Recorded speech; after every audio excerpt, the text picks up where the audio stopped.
dari kelompok 5 ingin mempresentasikan yang berjudul Bank Sentral dan Otoritas Moneter lainnya. Topik ini penting banget karena berhubungan langsung dengan bagaimana negara menjaga ekonomi tetap stabil, apalagi di masa-masa penuh tantangan seperti sekarang. Oke.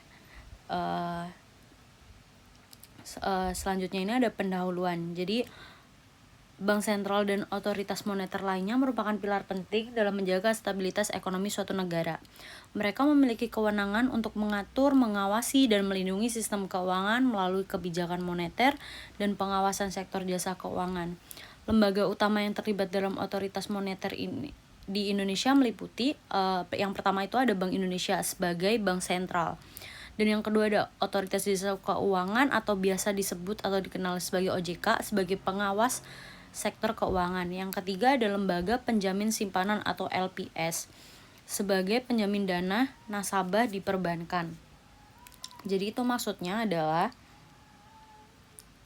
dalam suatu negara ekonomi itu harus kayak nggak bisa jalan sendiri gitu. Jadi harus ada lembaga yang mengatur, mengawasi, dan menjaga stabilitas keuangan. Di Indonesia, peran itu dijadikan oleh 3 lembaga utama yang saya sebutkan tadi, yaitu Bank Indonesia sebagai bank sentral, Otoritas Jasa Keuangan atau OJK sebagai pengawas semua sektor keuangan, dan ada Lembaga Penjamin Simpanan atau LPS yang menjamin dana nasabah di bank. Ketiganya ini bekerja sama supaya sistem keuangan tetap kuat, sehat, dan masyarakat merasa aman menyimpan uang di bank. Selanjutnya, Bank Sentral dan perannya. Bank Sentral atau Bank Indonesia. Bank Indonesia adalah lembaga negara yang memiliki otoritas tunggal dalam menerapkan dan melaksanakan kebijakan moneter di Indonesia. BI itu atau Bank Indonesia itu punya dasar hukum yang kuat banget. Itu tercantum langsung di pasal 23D Undang-Undang Dasar 1945 yang menyatakan bahwa negara punya bank sentral yang diatur dengan undang-undang. Detailnya dijelaskan dalam UU nomor 23 tahun 1999 dan diubah dengan UU nomor 6 tahun 2009. Jadi, Bank Indonesia itu lembaga negara yang punya wewenang penuh buat menetapkan dan menjalankan kebijakan moneter, yaitu aturan soal uang dan bunga untuk jaga kestabilan ekonomi di Indonesia. Selanjutnya ada Bank Indonesia sebagai bank sentral. Yang pertama itu Bank Indonesia didirikan pada tanggal 1 Juli 1953 menggantikan peran De Javas Bank peninggalan Belanda. Pada awalnya memiliki 3 fungsi sebagai bank sirkulasi, bank komersial, dan bank pemerintah. Sejak reformasi ekonomi tahun 1999, BI difokuskan sebagai lembaga independen dengan tugas utama mengatur kebijakan moneter. Tugas dan tujuan BI sendiri itu mengontrol inflasi. Artinya, supaya kayak menjaga daya beli masyarakat agar harga barang dan jasa tidak naik terlalu cepat.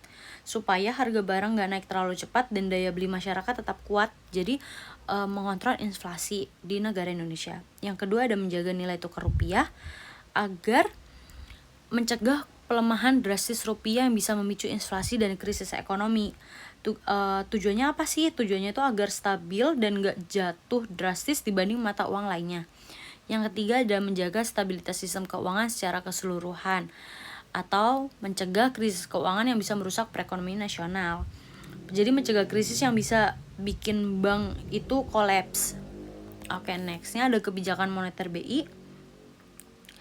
Nah, yang namanya kebijakan moneter itu adalah strategi BI untuk mengendalikan jumlah uang yang beredar di masyarakat dan tingkat suku bunga. Tujuannya apa sih? Tujuannya supaya harga-harga nggak melonjak, pertumbuhan ekonomi tetap jalan, dan nilai tukar rupiah tetap stabil. Jadi kebijakan moneter merupakan kebijakan yang digunakan oleh bank sentral untuk mengendalikan jumlah uang beredar dan tingkat suku bunga dengan tujuan menjaga stabilitas harga dan mendukung pertumbuhan ekonomi. Nextnya, instrumen utama kebijakan moneter BI.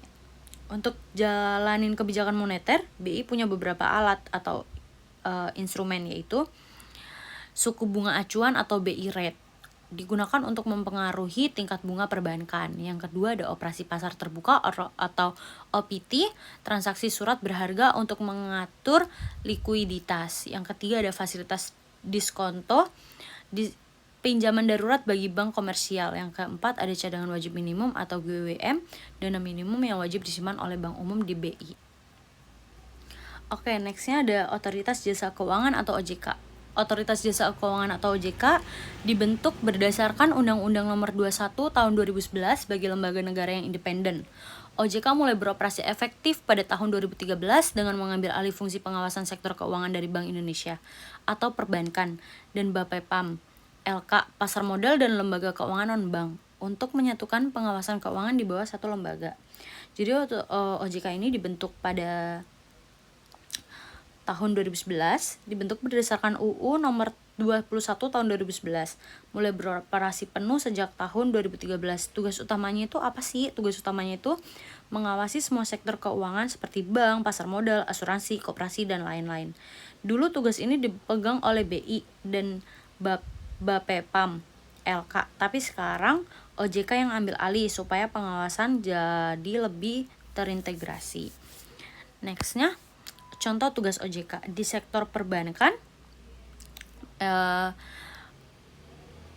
OJK mengawasi kinerja dan kesehatan bank. Contoh, jika ada bank yang mengalami masalah keuangan atau gagal memenuhi rasio keuangan, OJK bisa memberikan sanksi atau meminta restrukturisasi. Yang kedua dari pasar modal, OJK mengatur penerbitan saham dan perlindungan investor. Contoh, OJK mewajibkan perusahaan publik menyampaikan laporan keuangan secara terbuka agar investor mendapatkan informasi yang jujur dan transparan. Yang ketiga di lembaga keuangan non-bank, OJK mengawasi perusahaan asuransi, pegadaian, koperasi, simpan pinjam, dan lain-lain. Contoh, OJK mengevaluasi apakah perusahaan asuransi mampu membayar klaim nasabah atau tidak. Jadi kalau di perbankan, kalau ada bank bermasalah, OJK bisa minta mereka untuk restrukturisasi atau kasih sanksi. Kalau di pasar modal sendiri, tugas OJK itu pastikan perusahaan publik kasih laporan keuangan yang jujur biar investor bisa ambil keputusan yang tepat. Nah, kalau di lembaga non-bank, itu tugas OJK itu mengawasi asuransi, koperasi, simpan pinjam, pegadaian, dan lain-lain. Misalnya mereka cek apakah perusahaan asuransi punya cukup dana buat bayar klaim ke nasabahnya. Oke, next. Lembaga Penjamin Simpanan atau LPS. LPS itu didirikan berdasarkan Undang-Undang Nomor 24 Tahun 2004. Mulai aktif sejak 22 September 2005. LPS dibentuk untuk menggantikan sistem jaminan pemerintah pasca krisis 98. Tugas utamanya tuh apa sih? Tugas utama LPS sendiri tuh menjamin simpanan masyarakat di bank. Tujuannya supaya masyarakat percaya dan gak takut simpan uangnya di bank. Jadi LPS ini gunanya itu untuk menjaga kepercayaan masyarakat terhadap perbankan. Seperti itu. Next, fungsi dan informasi LPS. Beberapa poin penting soal LPS. LPS itu menjamin simpanan nasabah.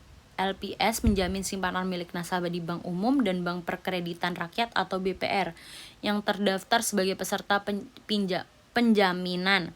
Jaminan ini memberikan rasa aman kepada masyarakat untuk menyimpan uangnya di bank. Yang kedua, ada jumlah simpanan yang dijaminkan. LPS menjamin simpanan maksimal 2 miliar per nasabah per bank. Dengan ketentuan simpanan tersebut tercatat secara resmi di bank dan mendapat bunga tidak melebihi tingkat bunga penjaminan LPS.